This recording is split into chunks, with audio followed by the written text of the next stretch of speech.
chose. Est-ce que tu veux écouter? Alors, ne l'ai pas compris. Si tu veux écouter, viens dans cette comme le Papa.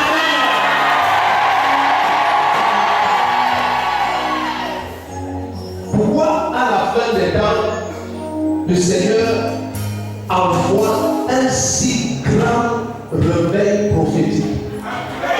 Parce qu'il dit, avant le jour du Seigneur, il dit, je vais envoyer mon prophète. Amen.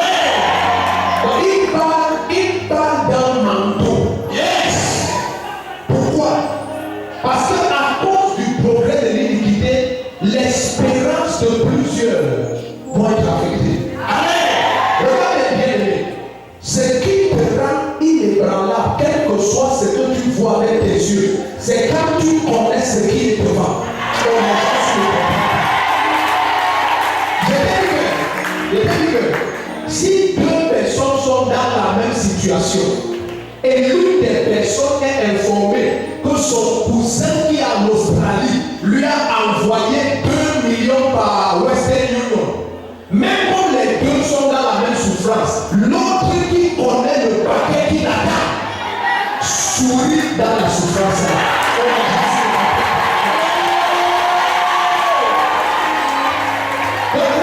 C'est pour ça que souvent, tu vois, certains regardent certains, ils croient que nous sommes fous.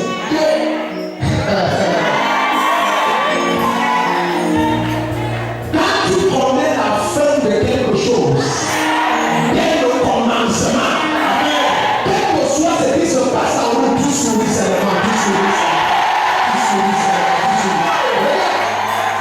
Ce qui te fait paniquer, c'est que tu es en train de penser, ou alors tu ne sais pas ce qui va se passer après ce qui se passe maintenant. Tu as l'impression que ce qui se passe maintenant ne peut pas permettre que ce qui doit se passer se passe. Oh,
Ça te fait déjà paniquer. Amen.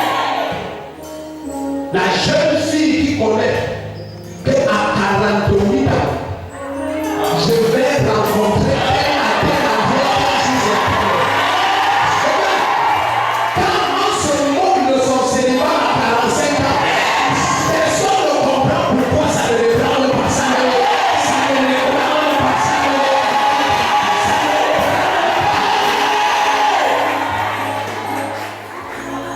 Je déclare sur la vie de quelqu'un. L'ennemi pensait d'abord penser, tu vas le surprendre ce soir.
bow down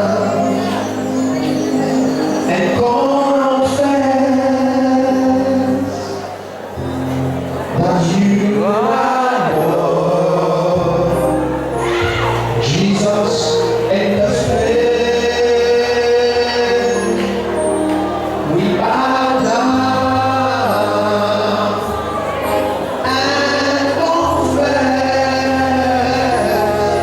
that you are Lord. Jesus in the Spirit, you are Lord. Now I need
2 Timothée 2, verset 19 à 21.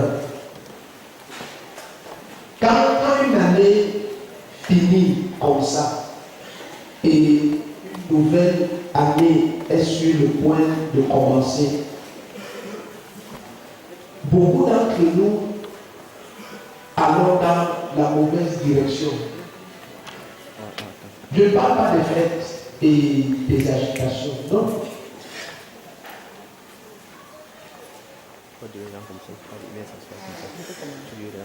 Regarde bien aimé. Satan n'a pas l'autorité que tu crois qu'il a. Il ne l'a pas. Satan n'a sur toi que l'autorité que ton ignorance et tes désobéissances lui donnent.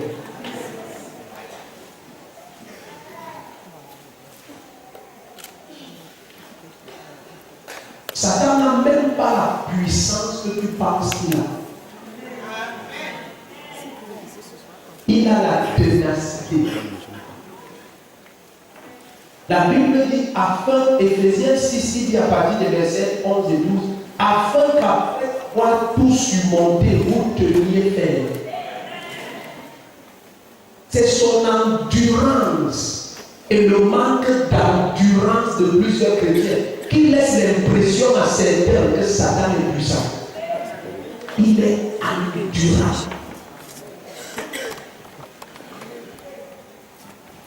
C'est-à-dire, si tu ne connais pas que tu es né de Dieu en Jésus-Christ supérieur à lui, ça veut dire que dans toute confrontation, l'issue est connue, c'est toi qui vas gagner.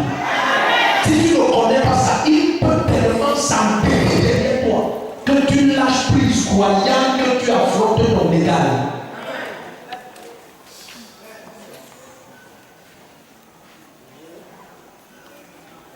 C'est sa ténacité. Vous ne comprenez pas là où l'esprit veut nous amener. Je veux partager avec toi quelque chose de tellement profond. En quelques minutes que l'esprit m'a révélé il y a quelques temps. Et donc, l'ennemi n'a pas la puissance que plusieurs fois il a. En fait, lui-même connaît, dans ce qui nous concerne, il est tellement non-antique. Et il n'ose jamais de confrontation face à face. Jamais. La Bible ne dit pas que nous ne sommes pas ignorants des puissances du diable. Il dit des ruses du diable. Des ruses. Dans 2 Corinthiens 2, je crois, à partir du verset 10. Nous ne sommes pas ignorants des ruses. En anglais, on dit des tricks, des stratégies.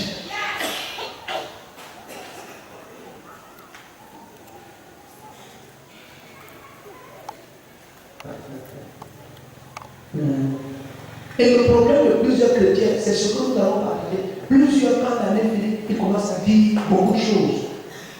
L'année prochaine va être une grande année. Oh, alléluia. L'année prochaine, je vais faire quelque chose. L'année prochaine, je ne veux pas te mettre mal à l'aise, mais je veux seulement jouer la cassette en arrière.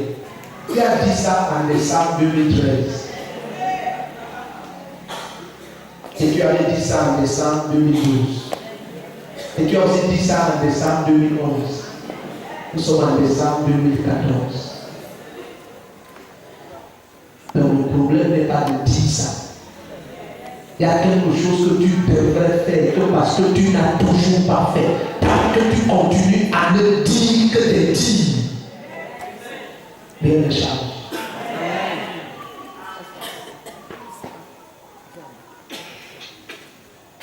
Dieu est tellement souverain et puissant qu'il peut tourner le destin de quelqu'un d'un coup complet en une heure. Ne blague pas. Blague pas. En une heure. Un coup complet comme ça.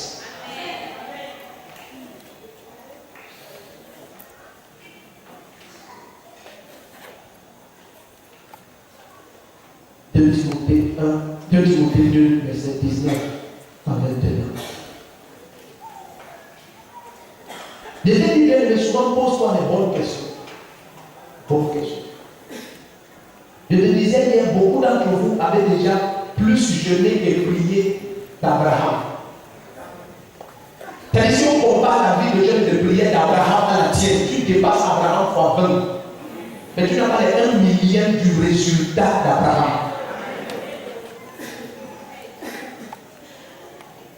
Une pièce maîtresse doit manquer quelque part. Et c'est ça que je veux qu'on partage. La manière de dire amen, tu es suspendu. C'est donc je l'ai prié.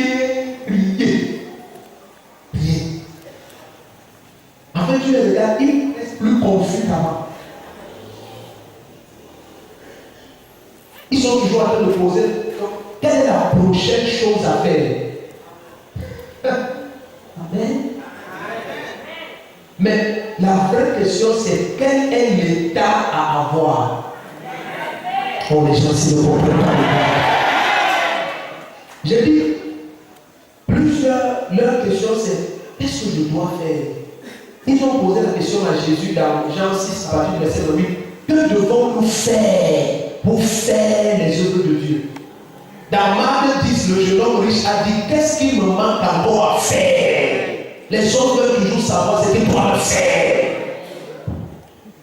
Le problème, que ce soit des démons ou même de Jésus, c'est ton identité. Qui es-tu?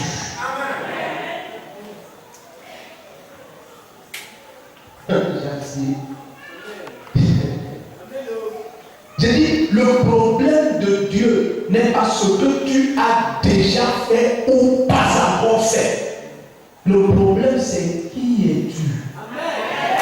Dans ma maison, qui es-tu?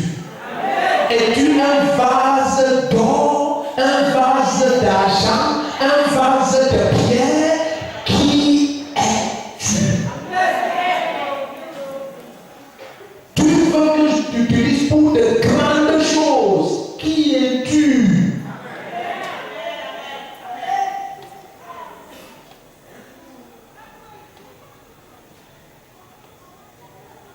Le problème n'est pas ce que tu as déjà fait ou pas fait. Beaucoup d'entre nous, tu ne comprends pas parce que j'ai déjà donné, j'ai prié, j'ai donné même aux orphelinats, j'ai donné aux vœux, la manière que je donne aux pauvres. Le problème, si tu prends l'assiette qu'on sert le chien avec et tu sers le roi avec cette assiette, le roi ne va pas rejeter à cause de la nourriture qui est à l'intérieur. C'est le plat. Les gens ne comprennent pas. J'ai dit, le roi ne va pas te rejeter à cause de la nourriture. La nourriture est la bonne, c'est le plat qui est mauvais. Ce que tu as déjà fait pour prière et jeûne, c'est la bonne chose à faire. Mais c'est ton identité qui n'est pas la bonne. Le problème, c'est toi. Regardez bien, dans l'esprit, c'est le seul vrai problème. Ils ont demandé à Jean-Baptiste, que dis-tu de toi-même, qui es-tu? Le seul challenge que Lucifer avait avec Jésus, il a dit, si tu es le Fils de Dieu, ce n'est pas si tu as jeûné 40 jours, il connaît qu'il a jeûné 40 jours. Mais qui es-tu?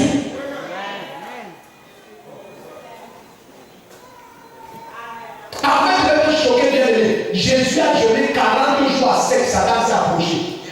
Si tu pensais que le jeûne chasse les démons, celui qui t'a enseigné, c'est un ignorant. Jésus-Christ en personne sortait de 40 jours de jeûne, Satan s'est approché. Il a dit, tu as vu le jeûne, il dit oui, il m'a passé. Si quelqu'un t'a dit ton jeûne pour chasser les démons, c'est un stupide, ignorantisme.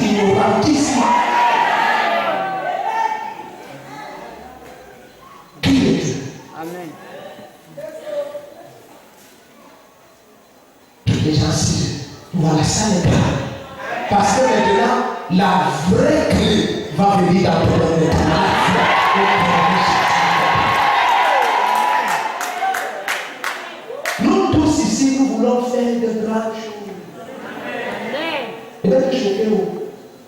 peut-être choqué. Peut-être choqué grave. Hein? Très grave. Si tu es quelqu'un qui aime l'étudiant de la Bible, quelqu'un qui aime la parole, parce que tu aimes Jésus-Christ. Quand tu aimes quelqu'un, tu aimes tout ce qu'il écrit. Hein? Amen. Peut-être que ce soir, on écoute ça, on ça. J'ai des lettres quand on était encore avant mon épouse. Père, 12 ans, 13 ans. Père, gardez précieusement jusqu'à ce soir. Alléluia. Donc, quand j'ai dit que non, j'ai 30 ans de mariage, je connais où sont les premières lettres d'avant de ma femme. Ok, fais-moi la parenthèse. Ne rentre pas dire à je n'ai rien dit. Je parlais de moi, je ferme la parenthèse. Je dis sur Amen. Plusieurs d'entre nous ne savons pas que tout ce qui stoppe ta vie et t'empêche de voir la grandeur à laquelle tu es prédestiné, ce n'est pas ce que tu n'as pas encore fait. Parce qu'il dit qu'il donne autant à son bien-aimé pendant qu'il dort. Amen. Il dit, mais certains se lèvent tôt, se couchent tard et font toutes sortes de choses. Jeûnent et prient et donnent et font tout pour rien. Mais quelqu'un d'autre, son identité, c'est bien aimé. Aïeman tout appelle en joie au kata. Quelqu'un d'autre, son identité, c'est bien aimé. Et lui, il dort. Et en dormant, il reçoit tout ce pourquoi les autres se sont fatigués de lui.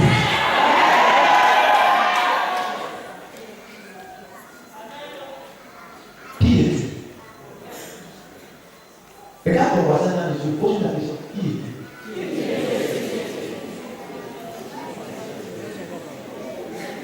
es-tu? Regarde. Si tu aimes la parole parce que tu aimes Jésus-Christ, c'est correct que tu aimes la parole. Amen. J'ai l'impression ici qu'il soit non amoureux si ça existe de la parole. Tout le monde est passionné. Regarde. Maintenant, Jésus-Christ, tout a été créé par lui, en lui et pour lui. Il existe avant toute chose. Maintenant, il connaît que dans le temps où j'opère, ce temple a 12 colonnes. Et sur est-ce que tu es même sûr que tu es la bonne personne pour écouter ça? Et le temple a 12 colonnes. Et sur les 12 colonnes du temple sont inscrits le nom des 12 apôtres de l'année. Il n'y a pas Judas Iscariote sur l'un des pylônes. Il y a Matthias. Ce n'est pas ça que le Seigneur m'a montré. Je dis ce qu'il m'a montré. Il n'y a pas Simon sur un pylône. Il y a Pierre. Amen. Mais voici que Jésus rencontre quelqu'un. Pendant qu'il prie, Dieu lui dit, prends cette personne. Le matin, il se lève, il choisit les 12, parmi lesquels il y a Simon. Et un jour, ce Simon a tellement aimé Jésus que le Père lui a révélé que Jésus de Nazareth, c'est le Christ. Alors ce jour-là, Jésus dit, je vais changer ton identité. Regarde. Il est en train de dire à Simon qu'en fait, tu n'es pas la bonne personne, mais tu viens de prendre la bonne identité. Si les gens si regarde, non, tu comprends. Jésus est en train de lui dire, il y a un pot dans l'éternité qui est venu sur cette terre. Je cherche le poteau là depuis. C'est un pylône. Regarde, si tu observes Apocalypse, les pylônes là, ce sont des êtres, ils ont des yeux et une bouche. Et quand ces pylônes sont venus sur terre, il est parvenu à reconnaître. Il est parvenu à reconnaître 10 sur 12. Mais il y a quelqu'un qui s'est positionné Le plan qui s'appelle Pierre à sa deuxième porte.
Le cheval sur lequel tu dois monter ce soir.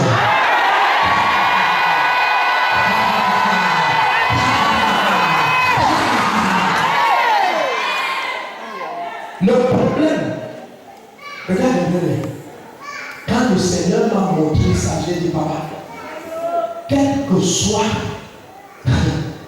la foi et la consécration qui doit être mise en place pour devenir une tadada. Je vais expliquer quelque chose. Suivez-moi. Dans Matthieu 16, voici là où le voyage a commencé. Et j'ai partagé ça il y a des années avec l'église. Mais le voyage n'était pas déjà complet. Dieu peut donner une révélation en 20 ans. Dans Matthieu 16, un jour, je méditais, le Seigneur me dit, l'Esprit de Dieu me dit, relis. Je relis. Relis. Ah, je relis. Relis. Je relis. Relis. Ainsi de suite, jusqu'à. Il a commencé à dire, hey! Je vois. Regarde. Jésus dit que celui qui veut venir après moi, il vient bien. Venir après quelqu'un veut dire que tu marches déjà derrière lui. Suivez bien. Il dit si quelqu'un veut venir après moi, qu'il se charge de sa croix, qu'il renonce à lui-même. Suivez bien. Et toi, qu'il me suive. Ça n'a aucun sens. Parce que quand tu viens déjà après quelqu'un, ça veut dire que tu le suis. Et cet esprit me dit, si quelqu'un veut me succéder, si quelqu'un, le mot, si quelqu'un veut venir après moi, ça veut dire qu'après que je sois parti, si quelqu'un veut se tenir sur terre à ma place,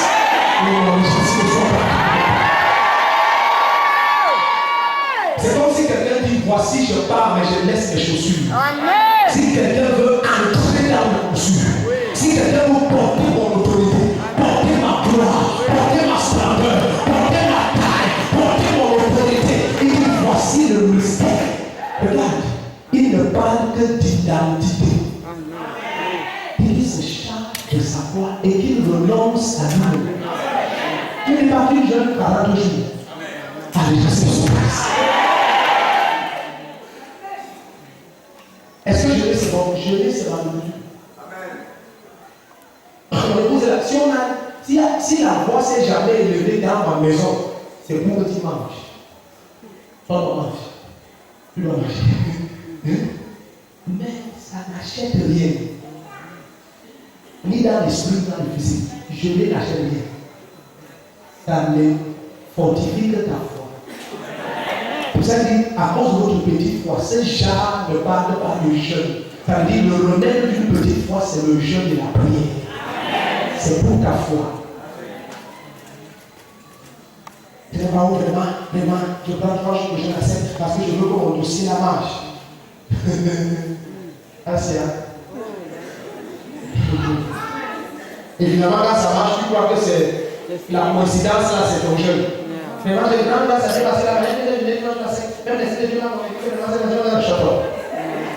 Après, tu revois la même personne 6 mois après, il jeune 4 jours, c'est qu'il échoue. Je ne comprends plus, pasteur. Pourtant, il y a pas mal de jeunes. C'est la coïncidence. C'est lui-même qui a quelque chose. C'est la coïncidence. C'était la coïncidence. Ta chemise à numéro 15, le taxi à la porte numéro 15. C'était la coïncidence. Est-ce qu'on a ça? J'ai dit, le problème, c'est ton identité. Il n'y a aucun moyen qu'on donne les choses précieuses à un cochon. Même s'il les réclame toute sa vie. Qui a dit ça? Jésus-Christ. Le problème n'est pas qu'il ne veut pas les choses précieuses. Le problème n'est pas que les choses précieuses n'existent pas. Le problème, c'est sa nature. Qui est Dieu?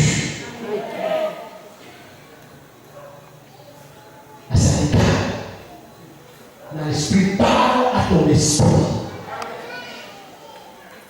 La réelle et la seule réelle vraie décision qui transmute un destin en chaleur, c'est de déterminer à te consacrer. Regarde le psaume 45, regarde. Regarde ce qui concerne Jésus-Christ. Et on va prier. Regarde. Psaume 45. C'est pas toi le chrétien souffrir. Ce n'est pas deux choses. Le chrétien souffrir. Souffrir, marcher pour devenir touriste.